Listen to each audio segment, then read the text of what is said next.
everybody. My name is Gregory Q. Jenkins, and you are listening to the Quintasia Podcast.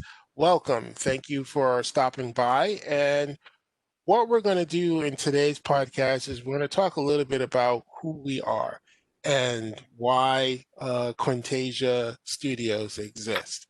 So I'll start off by talking a little bit about my story, and then we're going to, have Nick Eisenberg, Randy Wang, and Harv Latko come in and tell you why they've decided to be a part of Quintasia Studios. I started this company really as a way, it was kind of like therapy to me. I had a really horrific year, 2018.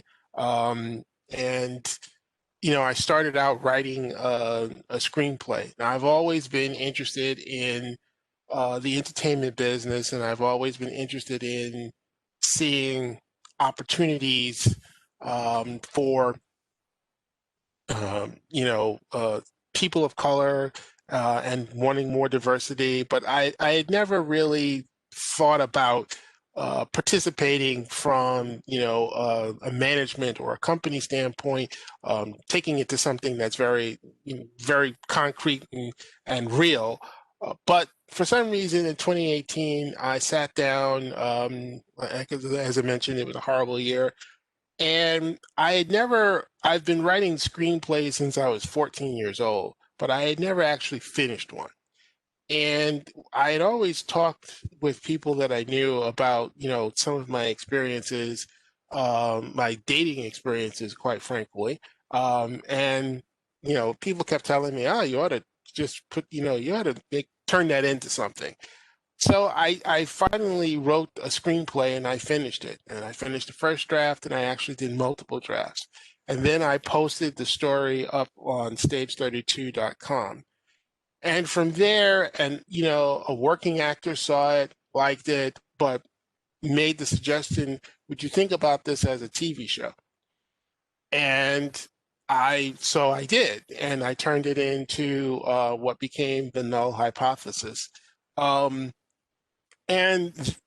then that kind of started a whole snowball. And again, I wasn't thinking that, oh, gee, let me go and produce a television show at that point. I was just writing a pilot episode. And then, we started thinking about, okay, well, we could put this on the internet and, what kind of format, what we could do. One thing led to another, and now it grew into what we now know as Quintasia Studios. So I had to create a studio that, supported all of what we're doing. But in the midst of all of this, what really kind of came through is as I was auditioning actors for the show, actors kept thanking me for writing it.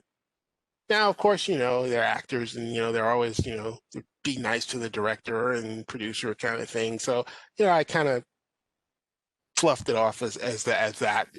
But as we kept going, there was a theme. And of course, all of these actors were actors of color. And like, why is this, and what the feedback I kept getting is that they didn't see roles like this, being offered out there for people of color.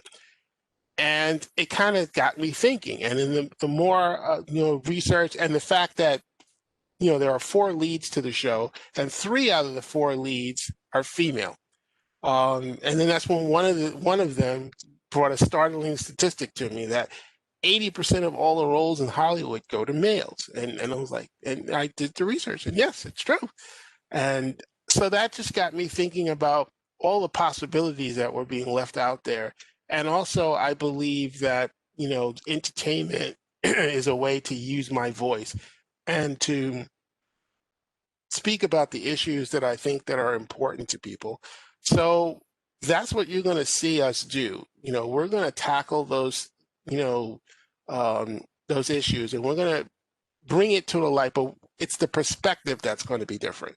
I mean, yes, these issues have been talked about before, but I'm a big believer in people of color and the LGBTQ community owning their own narrative. And that's what I think is going to be different about our company and um, how we go about doing the things that we do. So that in a nutshell is, why I'm here, why I got started.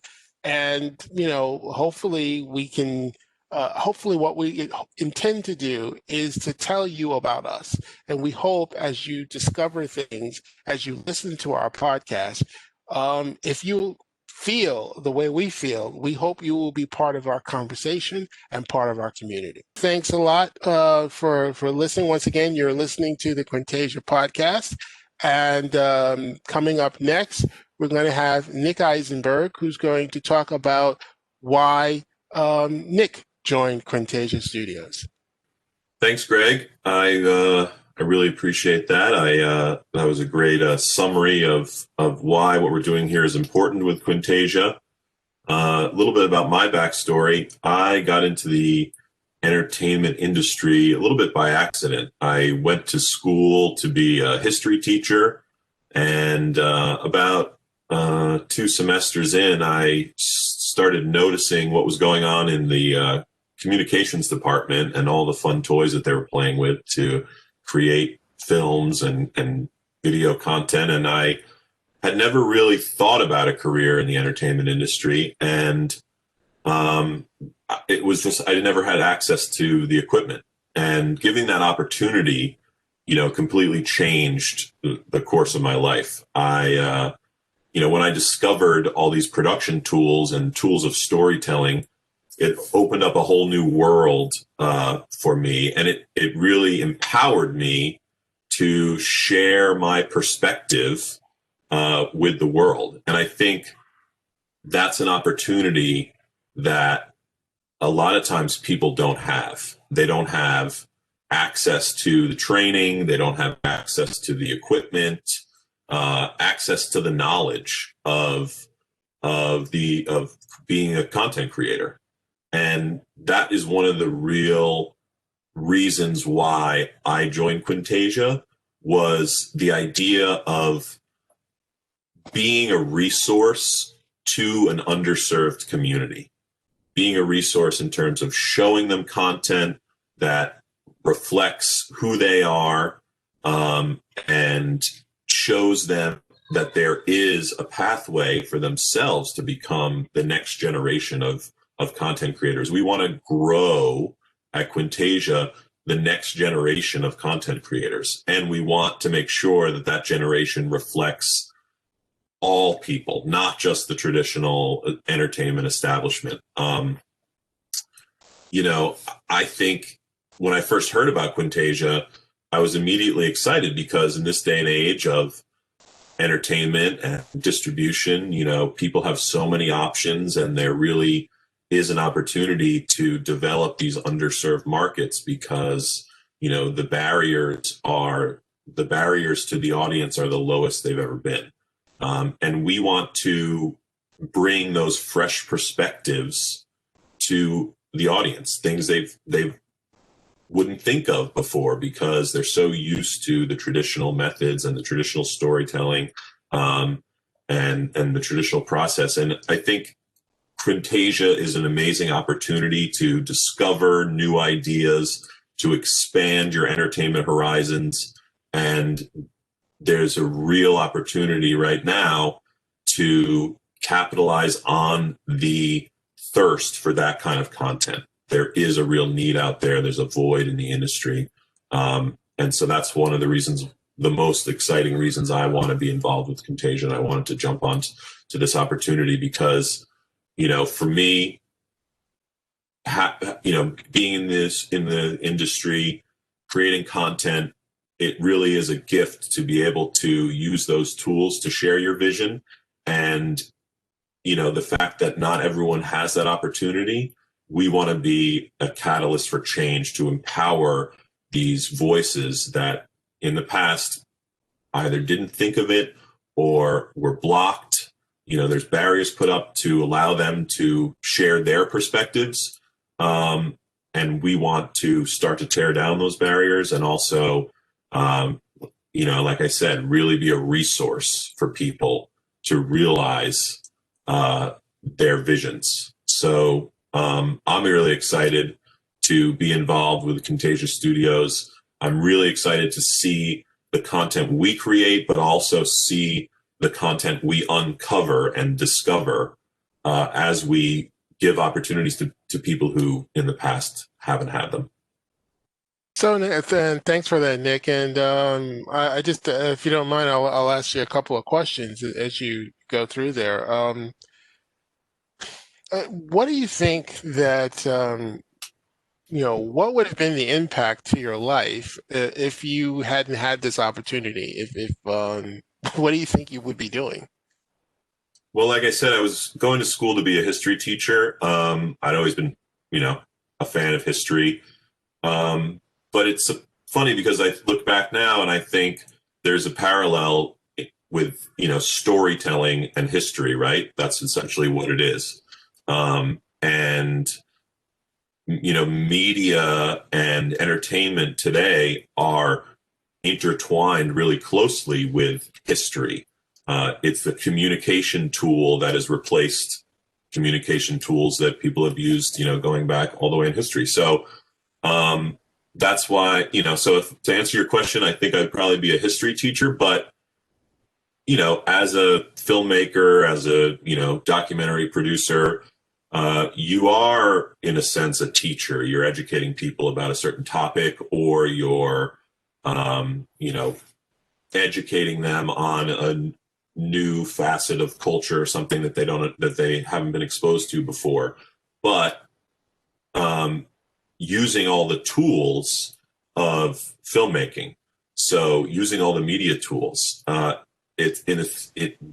the opportunity to learn how to use those tools to tell stories.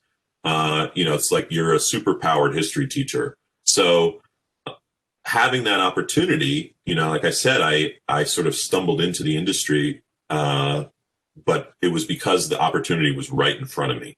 It was put right in my face. And that's an opportunity that people, you know, I'm lucky to have gotten, but no, you know, certain people don't have that opportunity. And so they're never able to have those tools and have those superpowers at their disposal. And so they're at a disadvantage to sharing their experience with the world. And so that's why, you know, Quintasia, we want to be that window, that doorway into a previously an area where, you know, you're not even given a choice. You don't have an option to get into the industry, or maybe you know how to create content, and you have content, but you can't get it out there. You can't distribute it because, you know, it doesn't fit the current formula of what people think is going to be successful. So, you know, all those barriers we want to strip away, and we want to allow people to share their perspective with the audience that is looking for it. And I think that's, so very true. And hopefully, I guess that's the point that we want to get across is that, this is, that mission is, giving access to, storytellers who traditionally may not have had access. That's a very important part of what we want to do. And that's how we think we're going to be different, and how the content that we ultimately bring to the public is going to be different. And one of the things that I think we're most excited about is the opportunity to be able to help other filmmakers do. So thanks a lot for that, Nick. That was definitely illuminating. I hope all of you are getting to know us a little bit. Once again, this is Gregory Q. Jenkins, and you're listening to the Quintasia podcast. Coming up next, we'll talk to Randy Wang, and we'll hear from Randy as to why he joined Quintasia. Good morning, Greg. Thank you for having me on the show. I joined Quintasia for two main reasons. I have two stories that I would like to share with you and the audience, regarding why I joined Quintasia. The first one being that, growing up in the US, I had a belief that Asian Americans, we did not yield enough political power or have enough of a cultural presence in the States, to make many of our fellow Americans, hesitate in deploying a racist idea. What I mean by that is, our historical status as Asian Americans, we've always felt like we were the perpetual foreigner in the US. That being one of the reasons why our president, was able to offer the opinion that COVID-19 was quote unquote a Chinese virus or quote unquote the Kung flu. And a story that I wanted to share is, when the lockdown first happened in New York City, this was in mid-March of this year, I was at a local Staples buying office supplies. I was getting ready to set up my own office. My day job had me working from home. So I was approaching the cashier to ask her where the line started. This is when the social distancing was put into place. So I was getting used to the idea of being 6 feet apart from the next person. So I needed some clarification on, how the cashier line was going to start and where it started. All of a sudden, I hear a voice screaming at me. This person basically yelled from across the store and said, "Get in line. Haven't your people done enough?" I was part in shock and part angry. The shock came about because in my mind, I'm thinking, what do you mean? I'm American. What do you mean you're a people? I really didn't have a full understanding of what she was trying to say because I just didn't think I was anything but American. And the irony in that story was the person who was yelling at me, she was a minority herself. So I was one in shock that somebody would say something like that to me. And the second thing was that the person screaming at me was also a minority. I was extremely surprised on why she would do something like that. I was also angry. I was angry because, I knew that whatever reaction or response I gave at that moment, it wouldn't make a difference. This person already had her beliefs in place of, what she thought about me and Asian Americans. It wasn't until the opportunity to work for Quintasia came up that, now I finally feel I can make a difference. And the second reason is, changing the model minority narrative.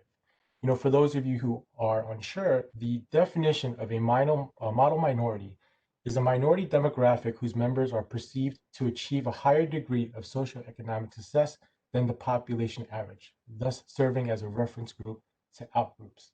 So while some people would believe that this isn't a bad thing, it's okay being a good student, being good at math, not being a troublemaker.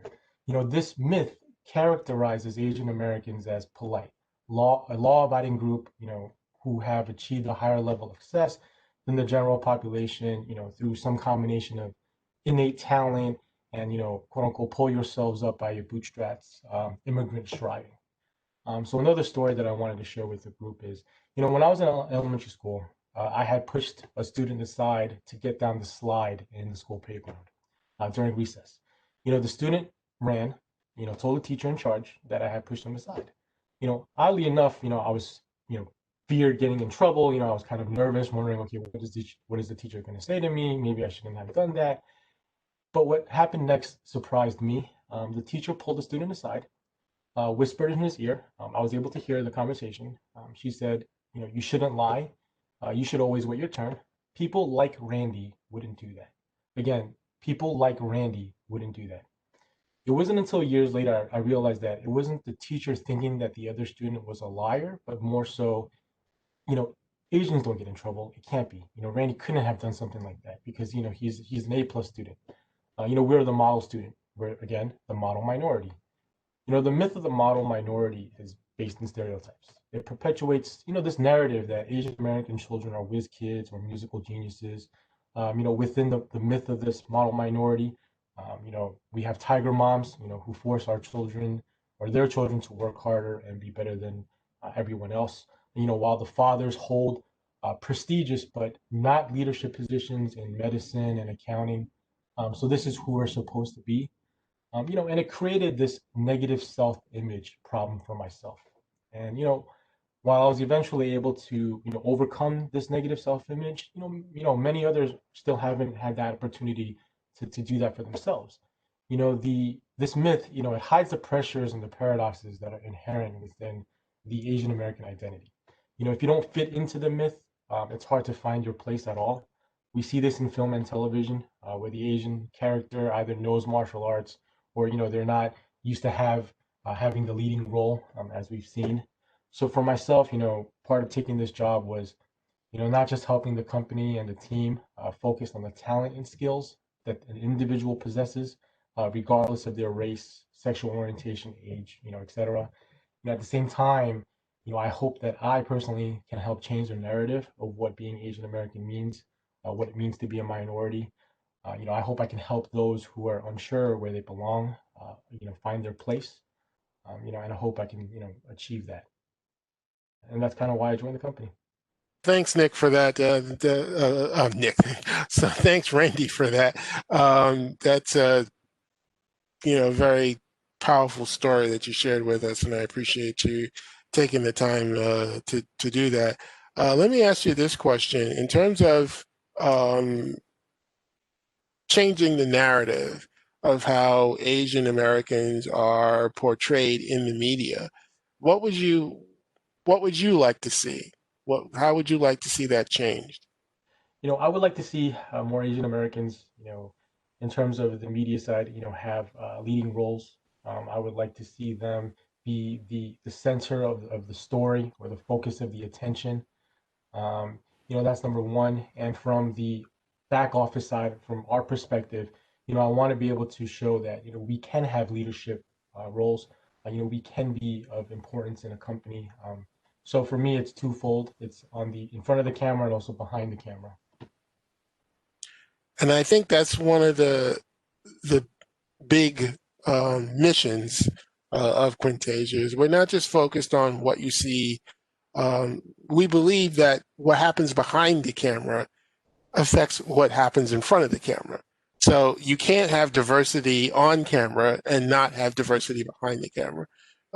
You just won't get the perspectives, the value of having different cultural perspectives and different awareness of different cultures out there. And that's why we firmly believe diversity is important, and you'll get a better quality product when you have diverse decision makers who are deciding this is the content that we want to put out there. So I think that's so important. And again, Randy, thank you for sharing your story with us, and we're glad you're here at Quintasia, and we're glad that everybody's here because everybody's bringing their perspective, and I think you're going to see that in the type of content that we bring forward to you. Once again, my name is Gregory Q. Jenkins. You're listening to the Quintasia podcast, and coming up next now, we're going to talk to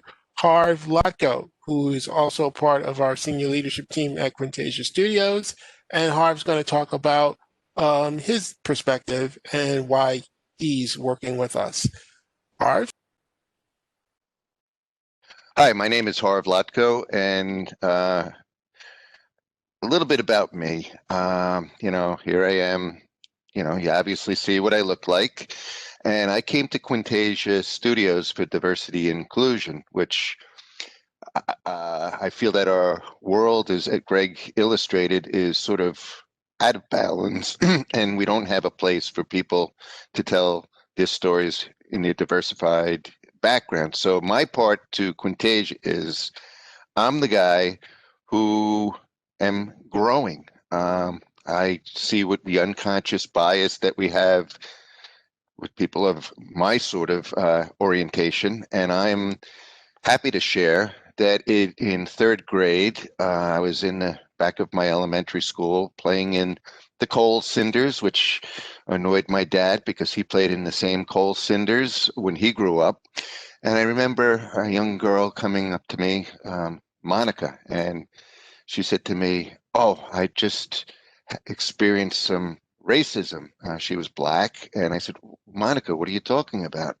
She says, "Well, white people treat blacks very differently than they treat everybody else." And she said, "Whites just are racist to blacks, and that's just the way it is." I said, "Monica, what are you talking about?" She said, "Well, you wouldn't understand because you're not racist." I said, "Well, I'm white." And you said, "Well, white people are racist." So that was my first introduction to it. And life has been a journey for me. And I keep reinventing myself. I see the tensions in the world today.